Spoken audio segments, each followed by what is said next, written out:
Hey everyone, this is Iron Spider-Man with another collection video. So this is it. I'm starting my Amazing Spider-Man comic book collection videos. I'm gonna do just like I've done my previous videos, one box per video.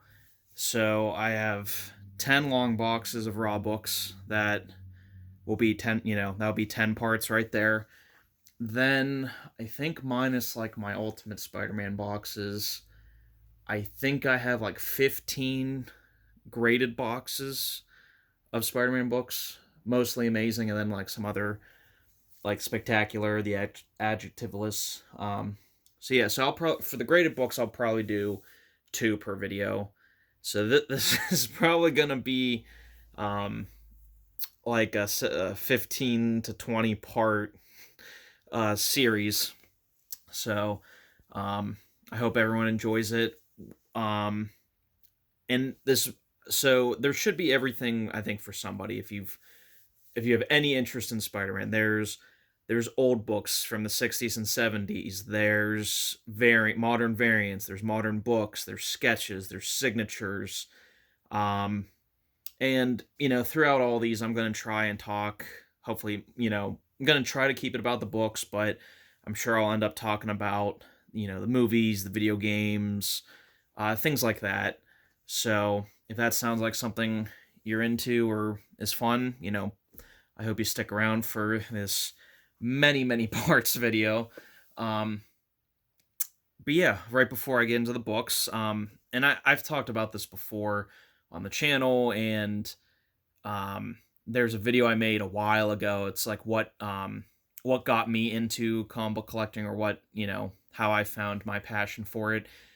Please go see that video because it's much more detailed. But um, yeah, for Spider-Man in particular, as you guys couldn't tell from my channel name, all my Spider-Man videos, um, Spider-Man is a very important character to me. I, from as long as I can remember, Spider-Man's been a part of my life, whether it be the movies, the figures, the video games, the comics, everything. Um, my absolute earliest memory is I remember I was grocery shopping with my mom and my brother, and or not maybe it was just regular shopping. Sorry, or it might have been at Giant Eagle. I'm not sure because places used to sell VHSs and DVDs and such. My brother wanted to get a VHS copy. It was of the '90s Spider-Man cartoon. It was like the 2 episode or 3 episode Hobgoblin arc, which I still have that VHS. Um, and just I don't know what made him want it or what made my mom say okay, I'll get it, because my parents are not comic book people.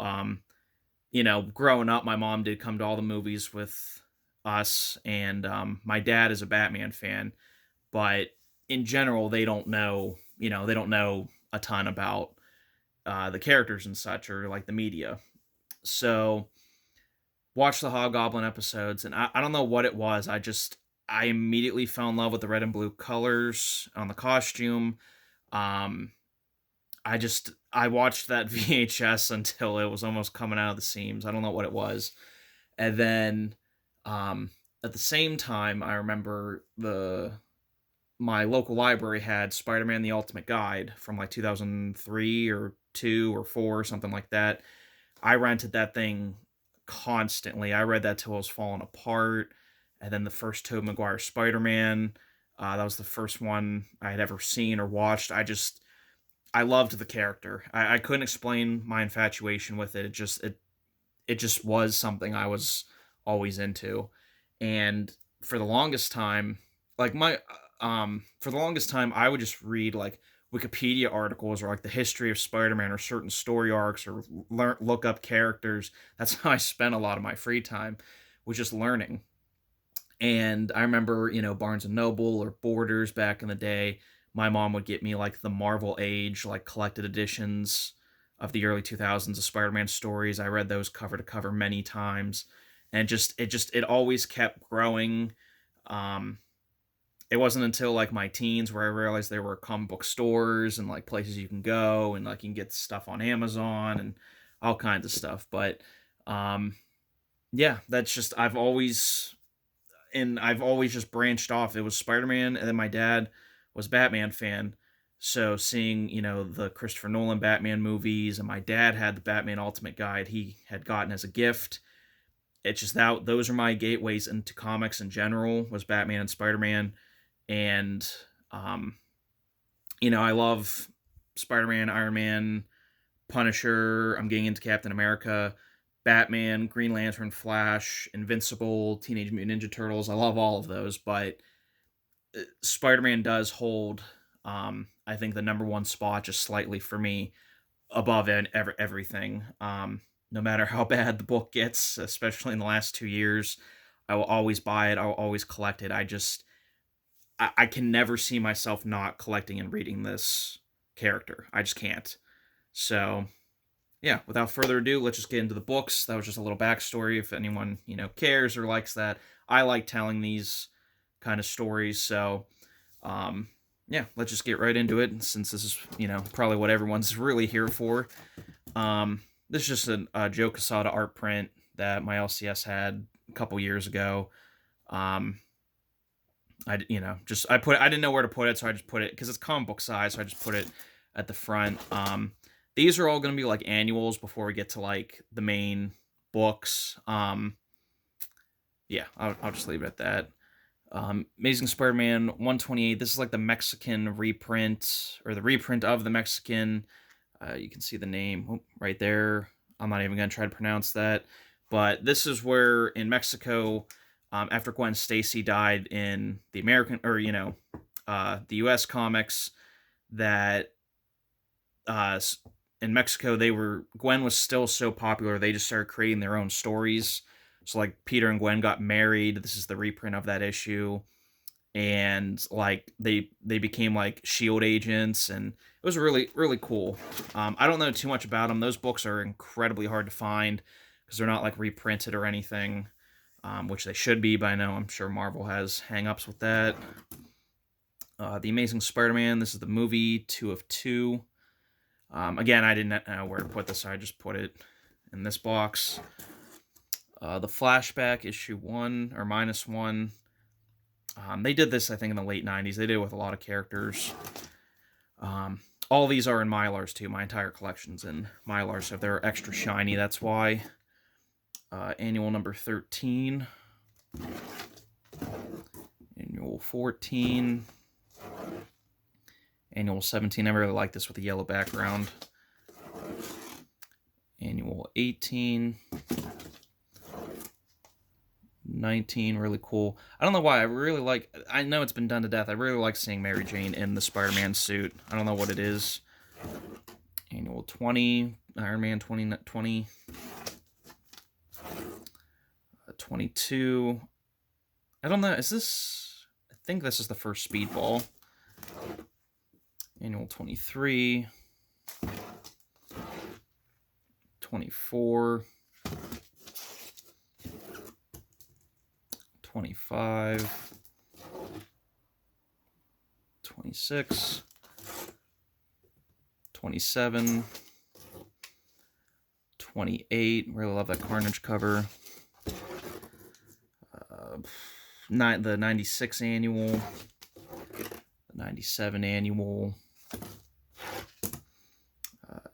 This is 2000 or 98. My bad. 99. This is the 2000 annual. I really love that cover too. And I don't know why, I have 2 copies of this, which was also the cover to the computer and the PlayStation 1 Spider-Man video game, or very nostalgic image for me.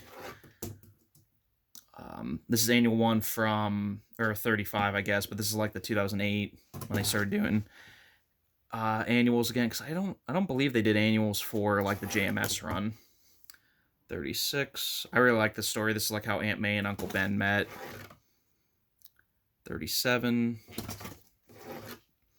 38. Great Steve McNiven cover.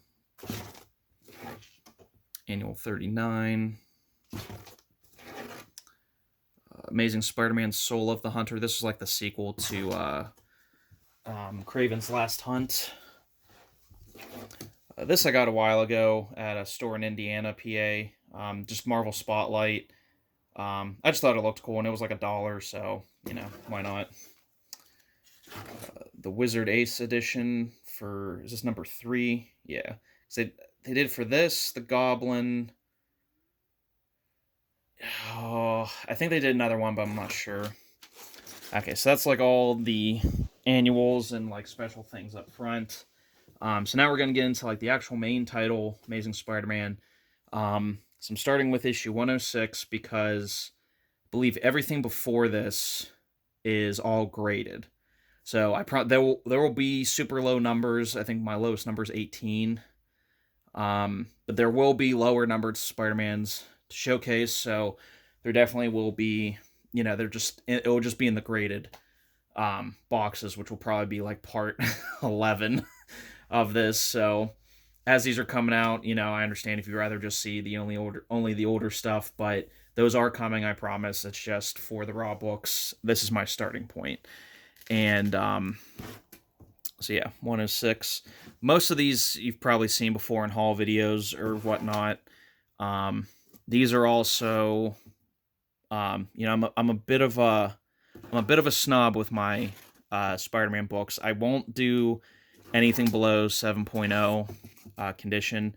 So if I believe it's below 7.0, I won't buy it. That's why everything under 100, my goal is to have 1 to 100, and probably 101 because of Morbius is to be all CGC graded. And then the raw books will start after that.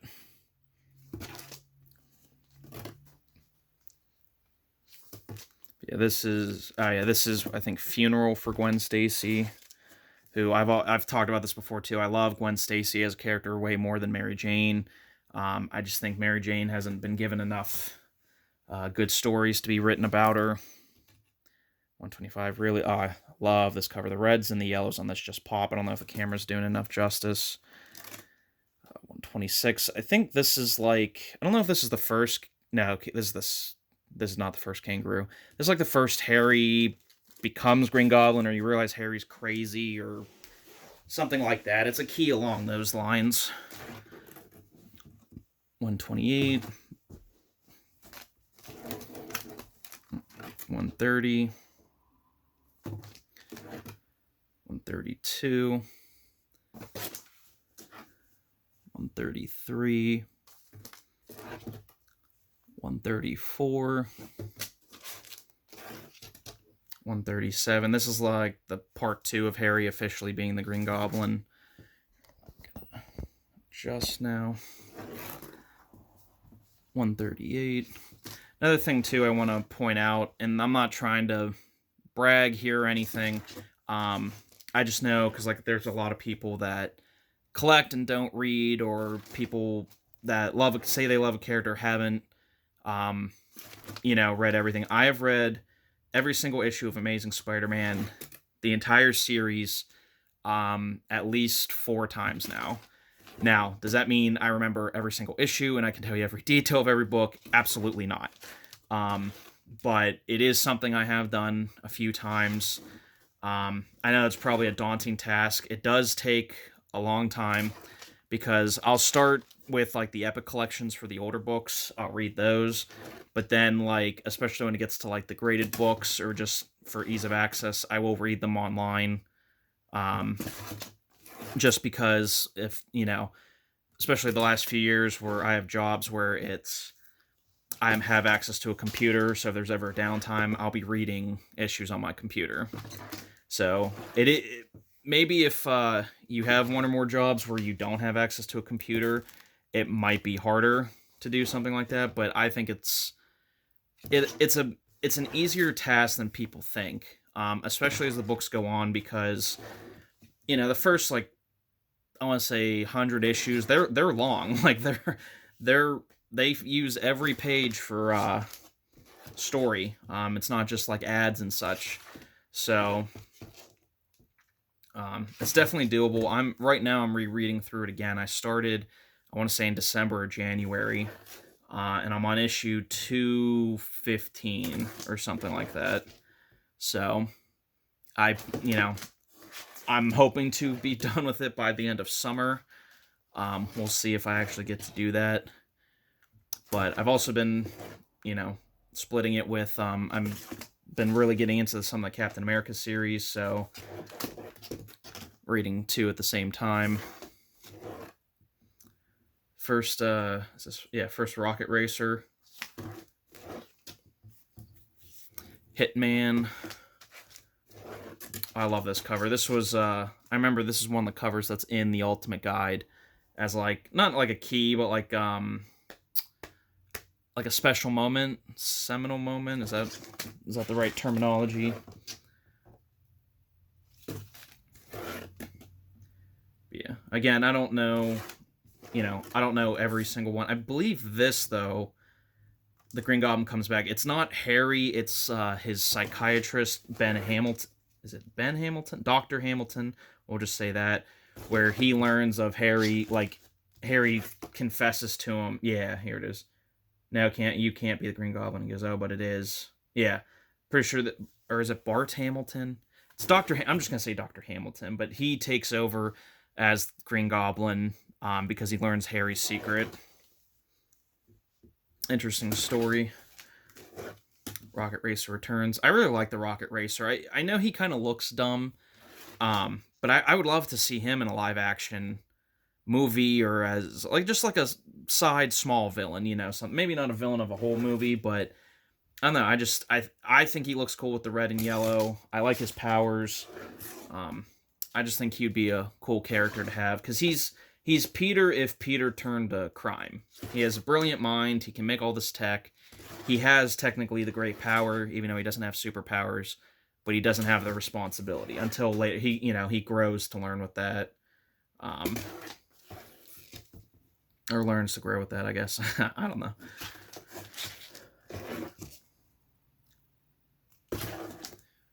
Gonna adjust this again. Manwolf comes back. J. Jonah Jameson's son. J. Jonah Jameson Jr. A lot of alliteration. Just like what Raj says in The Big Bang Theory, Stanley always given characters similar names. That's a really cool cover. Mysterio's. Okay, perfect. I think they did Mysterio really well in the movies. I just wish it wasn't the Tom Holland movies because I don't love those ones. Here's something too. I don't think I'm spoiling. I mean, these are old issues, but like for people who don't know, the original burglar who kills Uncle Ben comes back. I'd forgotten about this when I was rereading it. Apparently there was like the house Uncle Ben and Aunt May bought. The previous owner had like a stashed like treasure or money hidden or something, and the burglar's trying to get to it. So like he fakes Aunt May's death at the nursing home and all this stuff, but Peter trying to like get to him, like they're sort of doing the warehouse scene again where he's just trying to get to him. The guy gets so scared he dies. And I remember for the longest time too, because I forgot about this, like the first Tobey Maguire movie, that's one thing I don't love is that the burglar dies. But technically that is comic accurate. Because yes, he did go to jail, and then he got out again, and then when Peter's hunting him down, he gets scared, and the burglar has like a heart attack and dies. So, like, indirectly, it's Peter's fault. Like, Peter didn't pull a trigger or anything and directly kill him, but, like, so him falling out the window, it's really not that crazy, which I always forget about. 201, great Punisher cover. 202. Black Cat. Oh, I always love this cover too. Peter Parker Goes Wild. Mesmero. And here is, I believe, the first interior artwork by John Romita Jr. For those John Romita Jr. fans out there like me.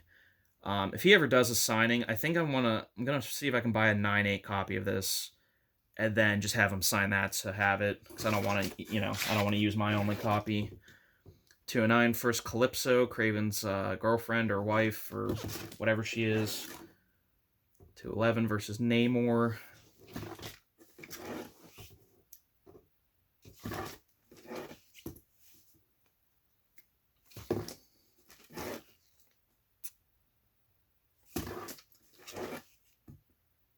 Madam Web. Too bad the movie didn't do anything for that character, because Madam Web is pretty cool.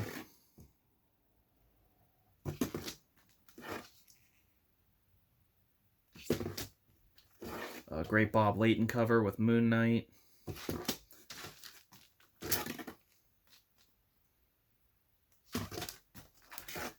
And 222, the first appearance of Speed Demon. Okay, so that's everything for box 1. I hope everyone enjoyed.